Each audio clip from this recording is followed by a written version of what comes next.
मुल्क की माशी तरक्की में इंडस्ट्रीज़ का बहुत ही अहम किरदार होता है और इंडस्ट्रीज़ के लिए बहुत ज़रूरी है कि उनको मुराद दी जाए, उनके लिए रिफॉर्म्स किए जाएं ताकि इंडस्ट्रीज़ की ग्रोथ के साथ साथ मुल्क की इकनॉमिक ग्रोथ भी मुमकिन हो सके। और इसी प्लानिंग के तहत अब हुकूमत ने भी कुछ एक्टिविटी शो की है और इंडस्ट्रियल पॉलिसी का फ्रेमवर्क तैयार किया है, जिसमें इंडस्ट्रियल इलेक्ट्रिसिटी प्राइस कम करना, इसके साथ साथ गैस और बिजली में क्रॉस सब्सिडी को ख़त्म करना भी शामिल है और फिर साथ साथ रेगुलेटरी रिफॉर्म्स भी की जाएंगी। इस नई पॉलिसी बनाने का जो मकसद है उसका सबसे अहम पॉइंट उसमें यह है कि फॉरेन इन्वेस्टमेंट को राग़िब किया जा सके, सनतकारों को बेजा मुदाखलत से बचाया जा सके, जो मुख्तलिफ इदारे उनको जिस तरह तंग करते हैं वो सिलसिला रोका जा सके और तेज़ और मुसलसल इकनॉमिक ग्रोथ को आगे बढ़ाया जा सके। और इसीलिए हुकूमत ने टैक्स कवानीन में भी अब तब्दीली लाने का फैसला किया है। हुकूमती सतह पर क्या मामला तय पाएँ इसकी भी तफसील आपके सामने ये हुआ है कि सनतकारों को नैब, FIA और FBR के बराह रास्त राब्ते से महफूज रखा जाएगा और इसी मकसद के लिए SECP एक्ट 1947 की दफ़ा A41 और B42 में एक अमेंडमेंट का फैसला किया गया है। अब इस तरमीम के मुताबिक कानून नाफिज करने वाले इदारों के लिए ये लाजमी होगा कि वो किसी भी कार्रवाई से कबल SECP से इजाज़त लेंगे, बराह रास्त अब वो सनतकारों को तंग नहीं करेंगे।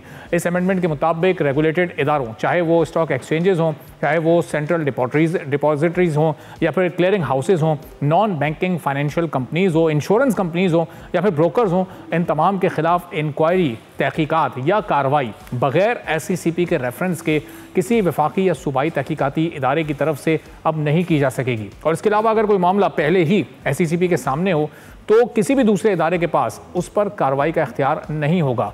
अब इस अमेंडमेंट में गैर मुल्की सरमायाकारों और नाइकोप होल्डर्स को भी कानूनी तहफ़्फ़ुज़ फराहम किया जाएगा ताकि बैरूनी इदारों की जो मनमानी मुदाखलत है उससे बचाव किसी सूरत मुमकिन हो सके।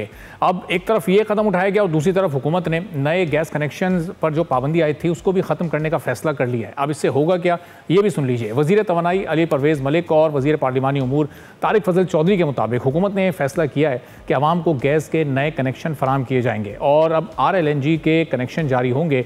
हुकूमत के मुताबिक RLNG LPG से सस्ती है, जबकि मकामी तौर पर गैस की दरियाफ्त के लिए बिडिंग का अमल भी जारी है।